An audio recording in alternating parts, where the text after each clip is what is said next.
Welcome, guys, into our ESPN FC Facebook Live, fresh off that thrilling match between France and Argentina. 7 goals. Shaka Hislop is here with me to look back at it. Plus, he'll be taking some of your questions. So, guys, send them in because we know there's plenty of questions surrounding a certain Argentina. But we're going to get to them in a bit. Shaka, so the big question.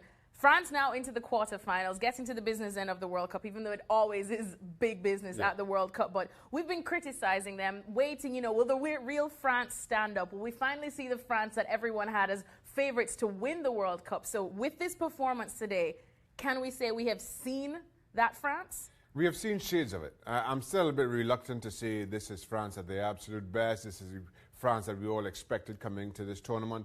I will point out quite clearly Kylian Mbappe rising to the occasion and continuing to do so. There just seems no stopping him, almost literally at times. N'Golo Kante continues to amaze.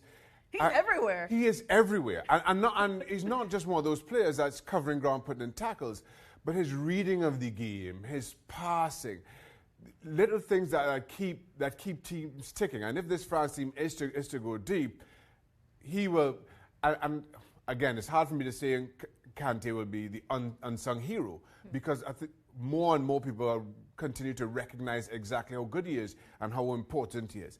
I thought Pogba had his best game of the tournament so far, but then Argentina kind of allowed him the freedom of the midfield. Nobody had legs to stay with him. When he did decide to go and run through the middle of the park, we'll get to Argentina in a minute. I think Olivier Giroud continues to look more confident in his position and the fact that he is now the out-and-out number one as that centre forward in that centre forward position.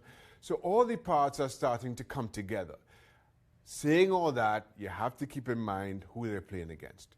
This Argentina continue to disappoint. As good a team as they are on paper.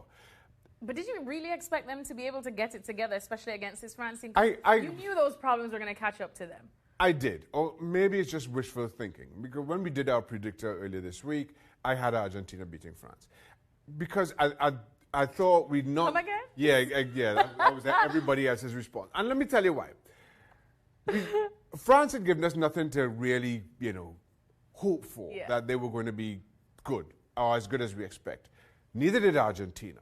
But you see the reaction post the Nigeria game, where you started to feel, all right, now this team is unified. After the meltdown against Croatia, and all the in-dressing room squabbling and arguing and fighting and everything else that had been reported, you saw a team that looked unified. Unified, okay, it was a late goal, it was an unlikely source, Rojo with his right foot of all things. But you saw miracles happen. And sometimes, and how many times have we sat here at the end of big games or big tournaments where it's just something unlikely happens to a team that kind of brings them together and they respond. And now I just felt that you'd get the response. Yeah. I felt that this team now realized, listen, we have to rally around Lionel Messi. We have to support him however we can. We're not listening to Sampaoli anymore, right? He's got a ticket to come in and watch a game. That's about it. And then they come out against France, and it seemed as though nobody in Argentina, not just on this Argentina team, but nobody in the whole of Argentina knows that Mbappe is quick. You have absolutely no game plan to play against his pace. You, as I mentioned earlier, you allow the likes of Paul Pogba to pick up the ball. But what would you do? Maybe is it just that the players aren't good enough? Because you did in one of our hits just mention that they're quite old, and to run against a 19-year-old that's absolutely on fire. And that's fine. But you can't leave Kylian Mbappe one-on-one. And you've got one has got to go to him. Somebody has got to cover. Now Olivier Giroud is not going to run by you. So when the ball is in France's half or deep or whatever it may be, have one midfielder go, one defender come around and cover. And play for that long push and double team him in that regard, right? Double team in respect of him getting by one defender. Allow Olivier Giroud a little bit of space. You can go one-on-one with him because he's not going to beat, either Otamendi or Rojo for pace, or shouldn't. So that's how you play Kylian Mbappe.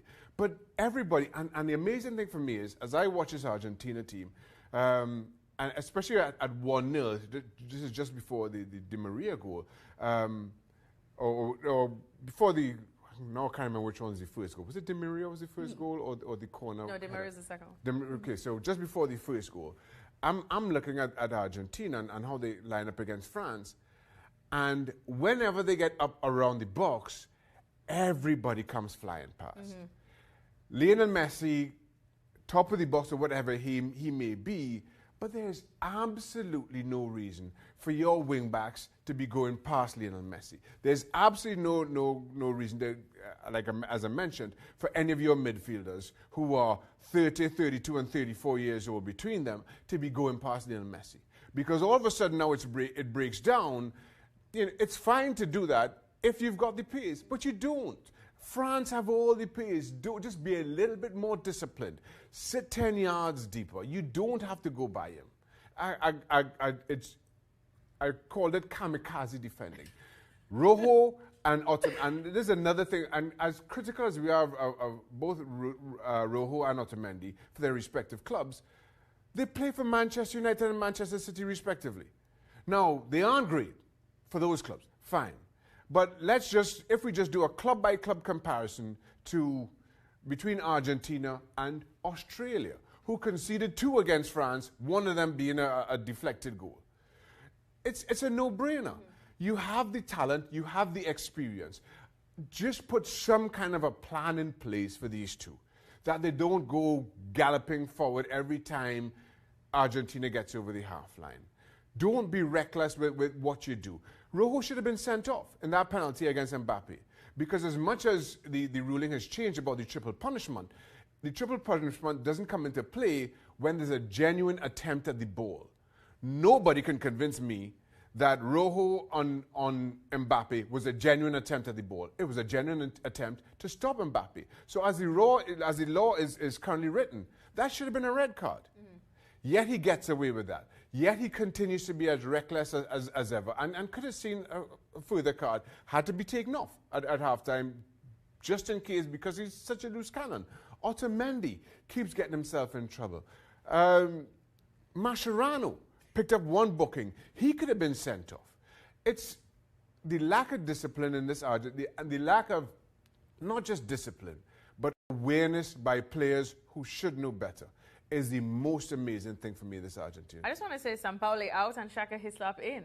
No, I don't want that job. You don't want that job, but we do have a job for you, because we see all of your guys' questions coming in. Shaka, of course, you can imagine that a lot of them have to do with Argentina, and rightfully so. Brandon Clemens wants to know, does Messi retire again? Katie's asking why Aguero was brought off the bench. And Eric is saying, no strikers starting for Argentina. Which one do you want to tackle first? Let's start with Messi, because it is all about Messi. This is the last time we're seeing him in an Argentina shirt, do you think? I think so. And you saw the reaction post the Copa America defeat in the final to Chile team that they beat in the group stages. And you can understand. Now, not just this team is in disarray. And it's not just about the 11 or Sampaoli or whoever may take over. All the way to the very top of the Argentinian Football Association, it's an absolute shambles. And when you're a player, not just of Lionel Messi's talent, but used to things being done a certain way, a certain sense of professionalism. When you play at clubs that like Barcelona, everybody from the guy or lady who's cutting the grass to the guy or lady serving the post-training meals, there's a sense of professionalism and a sense of pride that goes into every single job. Yet you look at Argentina, and now, admittedly, I'm looking in from the outside. You don't get that feeling about anything in Argentinian national team setup. And as a result... It's a hot mess. It's been a hot mess. So just out of professional pride, you want to step down.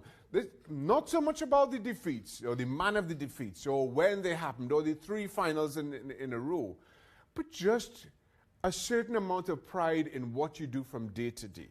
And if everybody else, if nobody else can live up to my expectation or what I'm doing or my example, eventually you just step away. And so yes, I think yes, for those reasons. What about the Aguero questions? A lot of people are wondering, why was he brought off I don't know. bench? Should he, especially in a game like this where you already know your backs are kind of against the wall, just they have been, even before the World Cup started, I say, what would you have done differently if you were Sampaoli in terms of your lineup? Look, I would have started Aguero at the very least.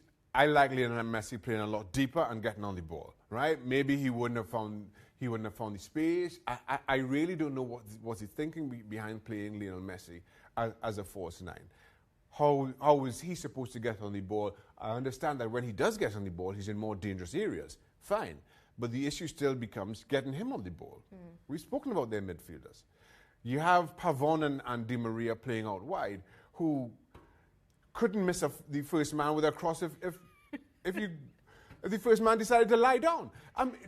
Those two in wide areas, again, bemusing, given the talent that we know they're capable of. But when they do miss the first man, they put the ball straight into the hand of Hugo Lloris. And then, but then you see the talent on show where Di Maria just pops up 30 yards out and strokes one into the top corner, and amazing. Yet still, he can't put in a decent cross. So, but to my point, why you play Lionel Messi there? Again, the thinking, I can only assume the thinking is that when he gets on the ball, he's in more dangerous areas. But he's not getting on the ball. And now, the only time he did, with any effect, is when Aguero did come on. And he was able to drop a little bit deeper. So the thing for me is, with Argentina, you're top heavy in that you're striker heavy, and that's where you are. That's where you're going to win and lose games. Up there, just tell your defense, don't do anything stupid. Give them a game plan, stick to it. Y'all don't even have to come past the half line, as far as I'm concerned. Leave that to those guys. We have arguably the best strike force in world football at our disposal. This strike force is so good. Serie A's leading goal scorer is at home on a beach somewhere. Icardi didn't even make the squad. That's how good they are up front. So tell your defense, this is what we're going to do. This is how you're going to play Mbappe. This is what, Javier Mascherano, this is what you're going to do with Paul Pogba. You don't go past this line here. Leave it to those guys. But no, everybody goes marauding forward, and this is what happens. But Icardi is actually in the Maldives. Oh, is he? Yes, he has been posting quite a few photos on Instagram. So he's clearly, don't cry for me, Argentina. Anyways, let's go to this one because it's so funny, because this is one of the questions I was asking. We saw our good friend Craig Burley questioning what on earth did Dybala do to Sampaoli or Lionel Messi that it's like he was just underused. Shaka, how do you explain that situation? I can't. I really can't. Just over 20 minutes, we came on with the 60th minute against Croatia, and that's it. As far as World Cup appearances go, exactly. I can't explain it. I really can't. I don't know. I couldn't even hazard a guess. It's and still, when you had a World Cup, could have, but we don't know at this point. Yeah. We don't know at this point. When you go to a World Cup, this stage of the competition, this stage of international football, and Higuain, who's fluffed every single line he's had at this level so far, is given more of an opportunity than Dybala. I'm not sure who can answer that question bar Sampaoli. All right, well, we've actually hit 13 minutes, and this is supposed to be 10 minutes, and we didn't even get to go in-depth on France, but trust me, I'm ranting here. Shaka is ranting about Argentina. There's loads more to get to, so make sure you catch our show, ESPN FC. But Shaka, before we close, a certain Chris Ragg has a question. He just wants to know, Messi or Ronaldo, Shaka? Listen, Chris, don't you start. Don't start this debate, Don't guys. you start. Don't start. Well, Messi, as of now, is probably already packing his bags, and it is unfortunate. He's heading out. He's going to join Icardi. If it's someone that needs a vacation, I hope they at least put Messi on a private jet, and everybody else can fly economy back home. Well done, France, by the way. I've been rambling about Argentina. Well done, France. Well done, France, Shaka Hislop says. All right, so France through to the quarterfinals. Thank you guys so much for all of your questions. We'll be doing a couple more Facebook Lives. Hopefully get Shaka back so he can rant about somebody and something else. But in the meantime, make sure to catch ESPN FC. Our show is on later on ESPN+, and we'll be looking back at everything from the World Cup action today.